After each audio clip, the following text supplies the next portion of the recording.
Hi hello ನಮಸ್ಕಾರ ಗುರುವೆ. ಮತ್ತೊಂದು ವಿಡಿಯೋಗೆ ತಮಗೆಲ್ರಿಗೂ ಸ್ವಾಗತ ಸುಸ್ವಾಗತ. ಫ್ರೆಂಡ್ಸ್, ನಮ್ಮ ಮುಂದೆ ಇದೆ T V S Apache 160 V.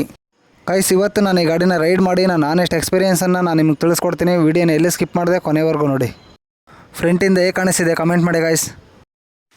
ನೋಡಿ, ಇಲ್ಲಿ DRLಸು ಹೆಡ್ಲೈಟ್ನ ಮಧ್ಯದಲ್ಲಿ ಸ್ಪ್ಲಿಟ್ ಮಾಡಿ ಕಟ್ ಮಾಡೋ ಥರ ಕಾಣಿಸ್ತಿದೆಯಲ್ಲ, ಅದನ್ನು ಕ್ಲಾಸ್ ಶೇಪ್ ಅಂತ ಕರೀತಾರೆ. ಗಾಡಿನ ಒಂದು ಸಾರಿ 360 ಡಿಗ್ರಿ ವ್ಯೂ ಮಾಡ್ಕೊಬರೋಣ ಬನ್ನಿ. ಗಾಡಿ ಸೈಡ್ ಲುಕ್ಕು ಪರವಾಗಿಲ್ಲ ಗುರು, ಚೆನ್ನಾಗಿದೆ. 360 ಡಿಗ್ರಿ ವ್ಯೂವಲ್ಲಿ ಗಾಡಿ ಹೇಗೆ ಕಾಣಿಸ್ತಿದೆ ಕಮೆಂಟ್ ಮಾಡಿ ಗೈಸ್. ಬನ್ನಿ, ಗಾಡಿ ಇಂಜಿನ್ ವೈಸ್ ಹೇಗಿದೆ ನೋಡೋಣ. ಇದು 160cc single cylinder 4 stroke 4 valve oil cooled engine. ಇದರಲ್ಲಿ 17.3 ಹಾರ್ಸ್ ಪವರು 14.6 Nm ಟಾರ್ಕ್ ಕೊಟ್ಟಿದ್ದಾರೆ. ನೋಡಿ, ಇದು ಆಯಿಲ್ ಕೂಲ್ಡ್ ಇಂಜಿನ್ ಆಗಿದ್ರು ಕೂಡ ಇಂಜಿನ ಸ್ಪಿನ್ಸ್ ಕೂಡ ಕೊಟ್ಟಿದ್ದಾನೆ, ಏರಿಂದನೂ ಕೂಲ್ ಆಗಲಿ ಅಂತ. ಇದರಲ್ಲಿ ಏರ್ ವಿತ್ ಆಯಿಲ್ ಕೂಲ್ ಎರಡಿಂದನೂ ಕೂಡ ಇಂಜಿನ್ ಕೂಲ್ ಆಗೋದ್ರಿಂದ ಇದರಲ್ಲಿ ಯಾವುದೇ ಹೀಟಿಂಗ್ ಇಶ್ಯೂಸ್ ಬರೋದಿಲ್ಲ. ನೋಡ್ತಾ ಇದ್ದಾರೆ, ಇಲ್ಲೊಂದು ರೇಡಿಯೇಟರ್ ಕೂಡ ಕೊಟ್ಟಿದ್ದಾರೆ. ಇದು ಆಯಿಲ್ ಕೂಲ್ ಇಂಜಿನ್ಗೆ ಮಾತ್ರ ಈ ಥರ ರೇಡಿಯೇಟರ್ ಬರೋದು, ಏರ್ ಕೂಲ್ ಇಂಜಿನ್ಗೆ ಬರೋದಿಲ್ಲ. ಇದೇ ಲಿಕ್ವಿಡ್ ಕೂಲೆಂಟ್ ಇರೋ ಗಾಡಿಗಳಲ್ಲಾದರೆ ವಿತ್ ಫ್ಯಾನ್ ಇರುವಂಥ ರೇಡಿಯೇಟರ್ ಬರುತ್ತೆ, ಇದರಲ್ಲಿ ವಿತೌಟ್ ಫ್ಯಾನ್ ಇರುವಂಥ ರೇಡಿಯೇಟರ್ ಇರೋದು. ಇನ್ನು ಇದರ ಸಸ್ಪೆನ್ಷನ್ ವಿಚಾರಕ್ಕೆ ಬರೋದಾದರೆ ಫ್ರಂಟಲ್ಲಿ ನಾರ್ಮಲ್ ಟೆಲಿಸ್ಕೋಪಿಕ್ ಸಸ್ಪೆನ್ಷನನ್ನು ಕೊಟ್ಟಿದ್ದಾರೆ, ರೇರಲ್ಲಿ ಮೋನೋಸಾಕ್ ಸಸ್ಪೆನ್ಷನನ್ನು ಕೊಟ್ಟಿದ್ದಾನೆ. ಇನ್ನು ಈ ಗಾಡಿ ಬ್ರೇಕಿಂಗ್ ವಿಚಾರಕ್ಕೆ ಬರೋದಾದರೆ ಫ್ರಂಟಲ್ಲಿ 270 mm ಪೆಟಲ್ ಡಿಸ್ಕನ್ನು ಕೊಟ್ಟಿದ್ದಾರೆ. ನೋಡ್ತಾ ಇದ್ದಾರೆ, ABS ರಿಂಗ್ ಕೂಡ ಇದೆ. ಫ್ರಂಟಲ್ಲಿ ಸಿಂಗಲ್ ಚಾನಲ್ ABS ಇದೆ. ರೇರಲ್ಲಿ 130 mm ಪೆಟಲ್ ಡಿಸ್ಕನ್ನು ಕೊಟ್ಟಿದ್ದಾನೆ, ಇದು ವಿತೌಟ್ ABS. ಗಾಡೀಲಿ ಫ್ರಂಟಲ್ಲಿ ಮಾತ್ರ ಸಿಂಗಲ್ ಚಾನಲ್ ABS ಬರುತ್ತೆ, ರೇರಲ್ಲಿ ABS ಬರೋದಿಲ್ಲ. ಇನ್ನು ಈ ಗಾಡಿ ಟೈರ್ಸ್ ವಿಚಾರಕ್ಕೆ ಬರೋದಾದರೆ ಫ್ರಂಟಲ್ಲಿ 90 ಸೆಕ್ಷನ್ ಟೈರ್ಸ್ನ ಕೊಟ್ಟಿದ್ದಾರೆ. ನೋಡ್ತಾ ಇದ್ದೀರಾ, 160cc 90 ಸೆಕ್ಷನ್ ಓಕೆ ಅಂತ ಹೇಳ್ಬೋದು. ರೇರಲ್ಲಿ 130 ಸೆಕ್ಷನ್ ರೇಡಿಯಲ್ ಟೈರ್ಸ್ ಕೊಟ್ಟಿದ್ದಾನೆ ಗುರು, ಸಖತ್ ಮಾತ್ರ. 160cc ಬೇಕಾದಷ್ಟು ಆಗೋಯ್ತಿದು. ಇನ್ನು ಈ ಗಾಡಿ ಲೈಟಿಂಗ್ ವಿಚಾರಕ್ಕೆ ಬರ್ತಾಯಿದ್ರೆ ನೋಡ್ತಾ ಇದ್ದೀರಾ, ಫ್ರಂಟಲ್ಲಿ LED ಹೆಡ್ಲೈಟ್ ಬರುತ್ತೆ, with day time running lamps ಕೂಡ ಬರುತ್ತೆ. ನೋಡ್ತಾ ಇದ್ದೀರಾ, ಇಂಡಿಕೇಟರ್ಸ್ ಎಲ್ಲ ನಾರ್ಮಲ್ ಹ್ಯಾಲೋಜನ್ ಇಂಡಿಕೇಟರ್ಸೇ ಬರುತ್ತೆ, ಯಾವುದೇ ಹಜಾರ್ ಲೈಟ್ ಎಲ್ಲ ಬರೋದಿಲ್ಲ. ರಿಯರ್ ಟೈಲ್ ಲೈಟ್ LED ಆಗಿರುತ್ತೆ. ಈ ಗಾಡಿದು ಎಕ್ಸಾಸ್ಟ್ ನೋಟ್ ಆಗಿದೆ ಅಂತ ನೋಡೋಣ ಬನ್ನಿ.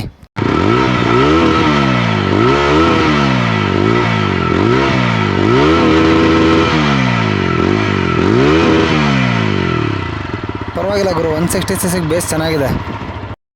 ಇನ್ನು ಈ ಗಾಡಿದ ಮೀಟರ್ ಕನ್ಸೋಲ್ ನೋಡೋದಾದರೆ ಫುಲ್ಲಿ ಡಿಜಿಟಲ್ ಮೀಟರ್ ಬರುತ್ತೆ. ಇದರಲ್ಲಿ ಸ್ಪೀಡೋ ಮೀಟರ್ ತೋರಿಸುತ್ತೆ, ರೈಡಿಂಗ್ ಮೋಡ್ ತೋರಿಸುತ್ತೆ, ಹಾಗೆ ಗೇರ್ ಇಂಡಿಕೇಟರ್ ಕೂಡ ತೋರಿಸುತ್ತೆ, ಹಾಗೆ ಟೈಮ್ ತೋರಿಸುತ್ತೆ, RPM ತೋರಿಸುತ್ತೆ, ಫ್ಯೂಲ್ ಗೇಜ್ ತೋರಿಸುತ್ತೆ, ಹಾಗೆ ನ್ಯೂಟ್ರಲ್ ಕೂಡ ತೋರಿಸುತ್ತೆ.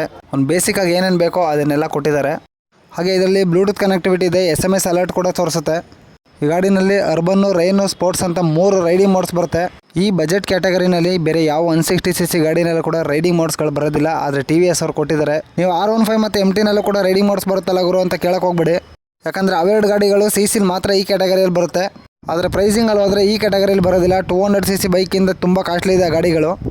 ಇನ್ನು ಈ ಗಾಡಿ ಸೀಟಿಂಗ್ ವಿಚಾರಕ್ಕೆ ಬಂದರೆ 800 mm ಸೀಟ್ ಹೈಟ್ ಕೊಟ್ಟಿದ್ದಾರೆ. 5.6 5.7 ಇರೋರು ಕೂಡ ಆರಾಮಾಗಿ ಓಡಿಸ್ಬೋದು. ನೋಡ್ತಾ ಇದ್ದೀರಾ, ಸೀಟಿಂಗ್ ಕುಷನ್ ಮಾತ್ರ ಸೂಪರ್ ಆಗಿದೆ. ಇದರಲ್ಲಿ ಸಿಂಗಲ್ ಸೀಟ್ ಕೊಟ್ಟಿರೋದ್ರಿಂದ ರೈಡರು ಪಿಲಿಯನ್ ಇಬ್ಬರು ಕೂಡ ಆರಾಮಾಗಿ ರೈಡ್ ಮಾಡ್ಬೋದು. ಲೇಡೀಸ್ ಕೂಡ ಕಂಫರ್ಟಬಲ್ ಕುತ್ಕೋಬೋದು. ನೋಡಿ, ರೇರ್ ಬ್ರೇಕು ಮತ್ತು ಫುಟ್ ರೆಸ್ಟಲ್ಲಿ ರಬ್ಬರ್ ಕೊಟ್ಟಿದ್ದಾನೆ, ಆದರೆ ರಿಯರ್ ಫುಟ್ ರೆಸ್ಟಲ್ಲಿ ರಬ್ಬರ್ ಬರೋದಿಲ್ಲ. ಇದರಲ್ಲಿ ಪಿಲಿಯನ್ ಫುಟ್ ರೆಸ್ಟ್ ಕ್ಲೋಸ್ ಆಗುತ್ತೆ, ಆದರೆ ರೈಡರ್ ಫುಟ್ ರೆಸ್ಟ್ ಕ್ಲೋಸ್ ಆಗೋದಿಲ್ಲ. ಇದರಲ್ಲಿ 180 mm ಗ್ರೌಂಡ್ ಕ್ಲಿಯರೆನ್ಸ್ ಕೊಟ್ಟಿದ್ದಾರೆ ಗುರು, ಯಾವುದೇ ಅಂಶಲ್ಲಿ ಕೂಡ ಟಚ್ ಆಗೋದಿಲ್ಲ. ಸಣ್ಣ ಪುಟ್ಟ ಆಫ್ ರೋಡ್ ಕೂಡ ಆರಾಮಾಗಿ ಮಾಡ್ಬೋದು. ನಮ್ಮ ಇಂಡಿಯನ್ ರೋಡ್ಸ್ಗಳಲ್ಲಿ ಮಿನಿಮಮ್ ಇಷ್ಟು ಗ್ರೌಂಡ್ ಕ್ಲಿಯರೆನ್ಸು ಬೇಕೇ ಬೇಕು ಗುರು. ನೋಡಿ, ಇಲ್ಲೊಂದು ಮೆಟಲ್ ಸ್ಯಾರಿಗಾರ್ಡ್ ಕೊಟ್ಟಿದ್ದಾರೆ, ಪರವಾಗಿಲ್ಲ, ಕ್ವಾಲಿಟಿ ಕೂಡ ಚೆನ್ನಾಗಿದೆ. ನೋಡಿ, ರೇರಲ್ಲಿ ಒಂದು ಪ್ಲಾಸ್ಟಿಕ್ ಮಡ್ಗಾರ್ಡ್ ಕೊಟ್ಟಿದ್ದಾನೆ, ಪರವಾಗಿಲ್ಲ, ಕ್ವಾಲಿಟಿ ಕೂಡ ಚೆನ್ನಾಗಿದೆ, ತುಂಬ ಚೀಪ್ ಅಂತ ಏನು ಅನ್ಸೋದಿಲ್ಲ. ನಂಬರ್ ಪ್ಲೇಟ್ ಹೋಲ್ಡರ್ ಕೂಡ ಇದರಲ್ಲೇ ಕೊಟ್ಟಿದ್ದಾನೆ. ಹಾಗೆ ಇದರಲ್ಲಿ ಒಂದು ಟೈರ್ ಅಗರ್ ಕೊಟ್ಟಿದ್ದಾನೆ. ನೋಡ್ತಾ ಇದ್ದೀರಾ, ಮಳೆಗಾಲದಲ್ಲಿ ರೈಡ್ ಮಾಡ್ಬೇಕಾದ್ರೆ ತುಂಬಾ ಯೂಸ್ಫುಲ್ ಆಗುತ್ತೆ ಅದು. ಫ್ರಂಟ್ ಮಡ್ಗಾರ್ಡ್ ಕೂಡ ಪ್ಲಾಸ್ಟಿಕ್ದೇ ಆಗಿರುತ್ತೆ. ಹಾಗೆ ಮಡ್ಗಾರ್ಡ್ ಮೇಲೆ ಕೂಡ TVS ಅಂತ ಒಂದು ಲೋಗೋ ಕೊಟ್ಟಿದ್ದಾನೆ. ಫ್ರೆಂಡ್ಸ್, ನೋಡಿದ್ರಲ್ಲ ಈ ಗಾಡಿದು ಸ್ಪೆಸಿಫಿಕೇಷನ್ ವೈಸ್ ಹೇಗಿದೆ ಅಂತ. ಇದ್ರ ಫೀಚರ್ ತಿಳ್ಕೊಂಡ್ಮೇಲೆ ಗಾಡಿ ರೈಡ್ ಮಾಡದೇ ಇರೋಕ್ಕಾಗುತ್ತೆ ಗುರು. ಬನ್ನಿ, ರೈಡ್ ಮಾಡ್ತಾ ಇದ್ರ ತಾಕತ್ತೇನು ಅಂತ ನೋಡೋಣ. ಪರವಾಗಿಲ್ಲ ಗುರು, ಈ ಗಾಡೀಲಿ ಹ್ಯಾಂಡ್ಲ್ ಬಾರ್ ತುಂಬ ವೈಡಾಗೇ ಇದೆ. ನೋಡಿ, ಟ್ಯಾಂಕ್ಸ್ನ ಎಷ್ಟು ಸಖತ್ತಾಗಿ ಸ್ಕೋಪ್ ಔಟ್ ಮಾಡಿದ್ದಾರೆ. ನೀವು ತೈಸಲ್ಲಿ ಟ್ಯಾಂಕ್ನ ಕರೆಕ್ಟಾಗಿ ಹೋಲ್ಡ್ ಮಾಡಬೇಕು ಅಂತಂದರೆ ಈ ಥರ ಸ್ಕೋಪ್ ಔಟ್ ಮಾಡಿದರೆ ಸೂಪರ್ ಗುರು. ಬನ್ನಿ ಗಾಯ್ಸ್, ಓಡೋಣ.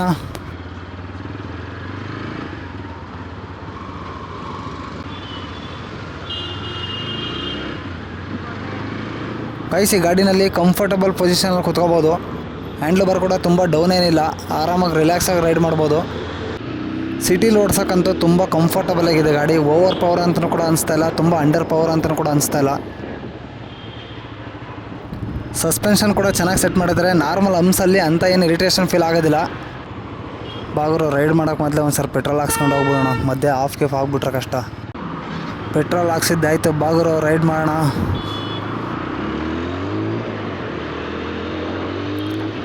ಇದ್ರ ಇಂಜಿನ್ ತುಂಬ ಸ್ಮೂತಾಗಿದೆ ಗುರು, ಆರಾಮಾಗಿ ರಿಲ್ಯಾಕ್ಸಾಗಿ ಓಡಿಸ್ಬೋದು ಸಿಟಿಲಿ.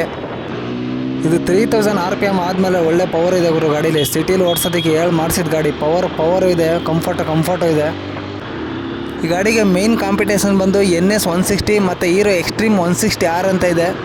ಈ 3 ಗಾಡಿಗಳನ್ನು ಕೂಡ ಇಂಡಿಯನ್ ಬ್ರ್ಯಾಂಡ್ಸ್ಗಳೇ ಮ್ಯಾನುಫ್ಯಾಕ್ಚರ್ ಮಾಡೋದ್ರಿಂದ 3 ಗಾಡಿಗಳು ಕೂಡ ಒಳ್ಳೆ ಬಜೆಟಲ್ಲೇ ಸಿಗುತ್ತೆ. ಆದರೆ ಯಾರಿಗೆ ರೈಡಿಂಗ್ ಮೋಡ್ಸ್ ಬೇಕು, ಇಂಜಿನ್ ತುಂಬ ಸ್ಮೂತಾಗಿರಬೇಕು, ಅಡ್ಜಸ್ಟೇಬಲ್ ಲಿವರ್ಸ್ ಬೇಕು, ಸಿಂಗಲ್ ಸೀಟ್ ಬೇಕು, ಒಳ್ಳೆ ಕಂಫರ್ಟ್ ಇರಬೇಕು ಅಂತ ಆಸೆ ಪಡ್ತಿರೋ ಅಂಥವ್ರು TVS ಅಪಾಚಿ 160 4Vನ ತೊಗೋಬೋದು. ಇದರಲ್ಲಿ ಇನಿಷಿಯಲಲ್ಲಿ ಅಷ್ಟೊಂದೇನು ಪವರ್ ಇಲ್ಲ, ಮಿಡ್ ಎಂಡಲ್ಲಿ ಒಳ್ಳೆ ಪವರ್ ಇದೆ. ನಮ್ಮ ಇಂಡಿಯನ್ ರೋಡ್ಸ್ಗಳಲ್ಲಿ ನಮಗೆ ಬೇಕಾಗಿರೋದು ಲೋ ಎಂಡು ಮಿಡ್ ಎಂಡು ಅಷ್ಟೇ. ಆದರೆ ಇದರಲ್ಲಿ ಲೋ ಎಂಡು ಸ್ವಲ್ಪ ಕಡಿಮೆ ಇದೆ, BS6 ಆಗಿರೋದ್ರಿಂದ ಥ್ರಾಟಲ್ ರೆಸ್ಪಾನ್ಸ್ ಕೂಡ ಕಡಿಮೆ ಇರುತ್ತೆ. ಆದರೆ ಆಫ್ಟರ್ 3000 ಗಾಡೀಲಿ ಪವರ್ ಎಲ್ಲೂ ಕೂಡ ಲ್ಯಾಗ್ ಆಗ್ತಿದೆ ಅಂತ ಅನಿಸೋದಿಲ್ಲ, ಒಳ್ಳೆ ಫೀಲ್ ಬರುತ್ತೆ. ಇದರಲ್ಲಿ ರೆಡ್ ಲೈನ್ ಕೂಡ ಒಂದು ಡೀಸೆಂಟಾಗಿ ಟೈಮ್ ತಗೊಂಡು ರೆಡ್ ಲೈನ್ ಆಗ್ತಿದೆ, ತುಂಬ ಜಾಸ್ತಿ ಹೊತ್ತೇನು ಟೈಮ್ ತಗೋತಾ ಇಲ್ಲ. ಈ ಗಾಡಿನಲ್ಲಿ ಮಿಡ್ ಎಂಡ್ ಚೆನ್ನಾಗಿದೆ, ಆದರೆ ಟಾಪ್ ಎಂಡ್ ಇಲ್ಲ. 115 120 ಹೋದರೆ ಹೆಚ್ಚು. ಈ ಗಾಡಿ 160cc ತಗೊಳ್ಳೋರು ಒಳ್ಳೆ ಕಂಫರ್ಟ್ನ ನೋಡಿ ತಗೊಳ್ಳಿ, ಮೈಲೇಜ್ನ ನೋಡಿ ತಗೊಳ್ಳಿ, ಆದರೆ ಟಾಪ್ ಎಂಡ ನೋಡಿ ತಗೊಳಕ್ಕೆ ಹೋಗ್ಬೇಡಿ. ನೀವೇನಾದರೂ ಟಾಪ್ ಸ್ಪೀಡ್ ಜಾಸ್ತಿ ಬೇಕು ಅಂತ ಎಕ್ಸ್ಪೆಕ್ಟ್ ಮಾಡ್ತೀರಾ ಅಂತಂದರೆ TVS ಅಪಾಚಿನಲ್ಲೇ 200 4V ಅಂತ ಗಾಡಿ ಇದೆ, ಆ ಗಾಡಿನ ತಗೊಳ್ಳಿ. ಅದರಲ್ಲಿ ಪವರ್ ಕೂಡ ಜಾಸ್ತಿ ಬರುತ್ತೆ, ಹಾಗೆ ಡ್ಯುಯಲ್ ಚಾನಲ್ ABS ಕೂಡ ಇದೆ, ಸೇಫ್ಟಿನೂ ಕೂಡ ಚೆನ್ನಾಗಿರುತ್ತೆ. ನಾನು ಜಾಸ್ತಿ ಸಿಟಿಲೇ ಓಡಾಡ್ತೀನಿ, ಡೈಲಿ ಕಮ್ಯೂಟರ್ಗೆ ಒಳ್ಳೆ ಮೈಲೇಜ್ ಇರೋ ಗಾಡಿ ಬೇಕು, ಇವಾಗ 1-2 ಲಾಂಗ್ ಡ್ರೈವ್ ಹೋಗ್ತೀನಿ ಅಂಥವ್ರಿಗೆ ಈ ಗಾಡಿ ಬೆಸ್ಟ್ ಗಾಡಿ. ಇದರಲ್ಲಿ ಹ್ಯಾಂಡ್ಲ್ ಬಾರ್ ವೈಡ್ ಆಗಿರೋದಕ್ಕೆ ಒಳ್ಳೆ ಕಂಫರ್ಟ್ ಪೊಸಿಷನಲ್ಲಿ ಕೂತ್ಕೋಬೋದು, ತುಂಬ ಹೊತ್ತು ಗಾಡಿನ ಓಡಿಸ್ಬೋದು, ಯಾಕಂದರೆ ಇದರಲ್ಲಿ ಸೀಟಿಂಗ್ ಕುಷನ್ ಕೂಡ ತುಂಬ ಚೆನ್ನಾಗಿರುತ್ತೆ. ಇನ್ನು ಈ ಗಾಡೀಲಿ ಲಾಂಗ್ ಡ್ರೈವ್ ಮಾಡ್ಬೋದು ಅಂತ ಕೇಳಿದ್ರೆ ಎಲ್ಲ ಗಾಡಿಯಲ್ಲೂ ಲಾಂಗ್ ಡ್ರೈವ್ ಮಾಡ್ಬೋದು, ಆದರೆ ನೀವು ಯಾವ ರೀತಿ ಓಡಿಸ್ತೀರಾ ಅನ್ನೋದ್ರ ಮೇಲೆ ಡಿಪೆಂಡ್ ಆಗುತ್ತೆ. ಒಂದು 120 130 ಕಿಲೋಮೀಟ್ರಿಗೆ ಒಂದ್ಸಲ ರೆಸ್ಟ್ ಕೊಟ್ಟು ನೀವು ಗಾಡಿನ ಓಡಿಸ್ತೀನಿ ಅಂತಂದರೆ ಆರಾಮಾಗಿ ಲಾಂಗ್ ಡ್ರೈವ್ ಮಾಡ್ಬೋದು.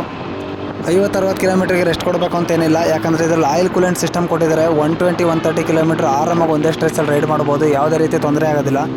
ಒಂದು ಗಾಡೀಲಿ ಟಾಪ್ ಸ್ಪೀಡ್ ಎಷ್ಟಾಗುತ್ತೆ ಅನ್ನೋದಕ್ಕಿಂತ ಆ ಗಾಡಿ ಕ್ರೂಸಿಂಗ್ ಸ್ಪೀಡ್ ಏನು ಅನ್ನೋದೇ ಮೇನ್ ಮ್ಯಾಟ್ರ್ ಆಗೋದು. ಯಾಕಂದರೆ ನಾವು ಟಾಪ್ ಸ್ಪೀಡ್ನ ಇವಾಗ 1-2 ಸರಿ ಮಾತ್ರ ಅಚೀವ್ ಮಾಡೋಕ್ಕಾಗೋದು. ಆದರೆ ಟೂರ್ ಮಾಡಬೇಕು, ಲಾಂಗ್ ಡ್ರೈವ್ ಹೋಗಬೇಕು ಅನ್ನೋದಾದರೆ ಆ ಗಾಡಿ ಕ್ರೂಸಿಂಗ್ ಸ್ಪೀಡು ತುಂಬಾ ಇಂಪಾರ್ಟೆಂಟ್ ಆಗುತ್ತೆ.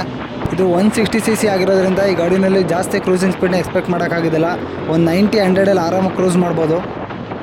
ಈ ಗಾಡಿನಲ್ಲಿ ರೇರಲ್ಲಿ 130 ಸೆಕ್ಷನ್ ಟೈರ್ಸ್ ಕೊಟ್ಟಿರೋದ್ರಿಂದ ಒಳ್ಳೆ ಗ್ರಿಪ್ ಇದೆ. ಇದರಲ್ಲಿ CA ಟೈರ್ಸ್ನ ಕೊಟ್ಟಿರೋದ್ರಿಂದ ಲೈಟಾಗಿ ಕಾರ್ನರಿಂಗ್ ಮಾಡ್ಬೋದು, ತುಂಬ ಎಕ್ಸ್ಟ್ರೀಮ್ ಕಾರ್ನರಿಂಗ್ ಎಲ್ಲ ಮಾಡೋಕ್ಕಾಗೋದಿಲ್ಲ. ಯಾಕಂದರೆ CA ಟೈರ್ಸ್ನ ಹಾರ್ಡ್ ಕಾಂಪೌಂಡ್ ರಬ್ಬರಿಂದ ಮಾಡಿರ್ತಾರೆ, ಆದರೆ CA ಟೈರ್ಸು ಜಾಸ್ತಿ ಪಂಚರ್ ಆಗೋದಿಲ್ಲ, ಒಳ್ಳೆ ಬಾಳಿಕೆ ಬರುತ್ತೆ. ಈ ಗಾಡಿ 60-70ನಲ್ಲಿ ತುಂಬ ಸ್ಮೂತಾಗಿ ರನ್ ಆಗ್ತಿದೆ, ಇಂಜಿನ್ ಏನು ಜಾಸ್ತಿ ಸ್ಟ್ರೆಸ್ ತಗೋತಾ ಇಲ್ಲ. ಈ ಗಾಡಿನಲ್ಲಿ 7000 RPMವರೆಗೂ ಸ್ವಲ್ಪನೂ ವೈಬ್ರೇಷನ್ ಆಗೋದಿಲ್ಲ.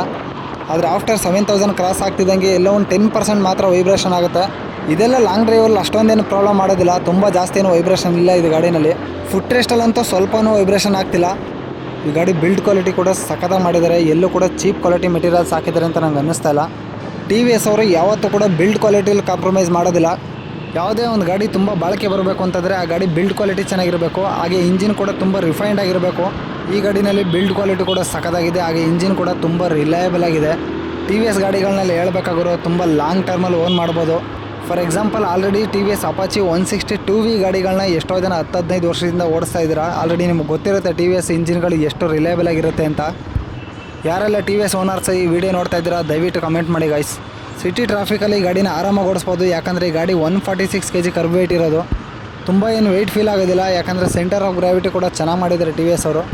ಈ ಗಾಡಿನಲ್ಲಿ ಆಯಿಲ್ ಕೂಲೆಂಟ್ ಸಿಸ್ಟಮ್ ಕೊಟ್ಟಿರೋದ್ರಿಂದ ಸಿಟಿ ಟ್ರಾಫಿಕಲ್ಲೂ ಕೂಡ ಇಂಜಿನ್ ಓವರ್ ಹೀಟ್ ಆಗ್ತಿದೆ ಅಂತ ನಂಗೆ ಅನ್ನಿಸ್ತಾ ಇಲ್ಲ. ಹೀಟ್ ಮ್ಯಾನೇಜ್ಮೆಂಟ್ ಕೂಡ ಸಖತ್ತಾಗಿ ಮಾಡಿದ್ದಾರೆ.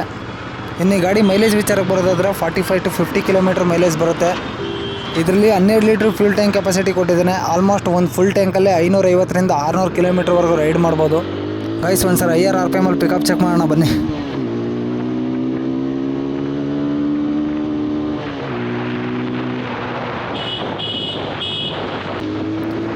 $4000 RPM ಆದಮೇಲೆ ಒಳ್ಳೆ ಪಿಕಪ್ ಇದೆ ಗಾಡೀಲಿ ಮಾತ್ರ, ಎಲ್ಲೂ ಕೂಡ ಪವರ್ ಲ್ಯಾಗ್ ಅಂತ ನಂಗೆ ಅನ್ನಿಸ್ತಲ್ಲ. 160cc ಆಗಿದ್ರು ಕೂಡ ಒಳ್ಳೆ ಪರ್ಫಾರ್ಮೆನ್ಸ್ ಇದೆ, ಒಳ್ಳೆ ಮೈಲೇಜ್ ಕೂಡ ಇದೆ ಗಾಡಿಯಲ್ಲಿ.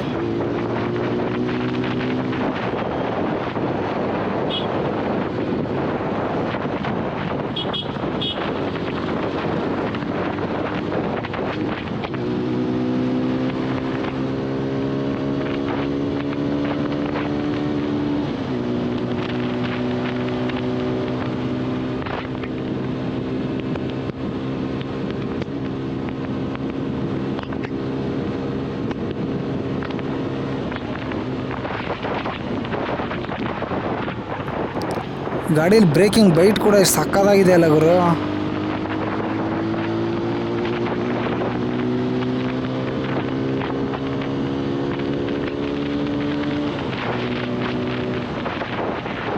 ಆ 7000 RPM ವರೆಗೂ ಈ ಗಾಡಿ ಇಂಜಿನ್ನು ಸ್ವಲ್ಪನೂ ಕೂಡ ಸ್ಟ್ರೆಸ್ ತಗೊಳ್ಳೋದಿಲ್ಲ. ಆರಾಮಾಗಿ ಪೀಸ್ಫುಲ್ಲಾಗಿ ರನ್ ಆಗುತ್ತೆ.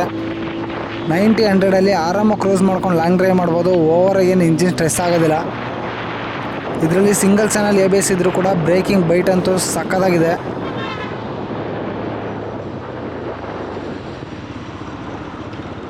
ಸಸ್ಪೆನ್ಷನ್ ಸೆಟಪ್ ಮಾತ್ರ ಸಕ್ಕತ್ತಾಗಿ ಅಡ್ಜಸ್ಟ್ ಮಾಡಿದ್ದಾರೆ ಅವರು.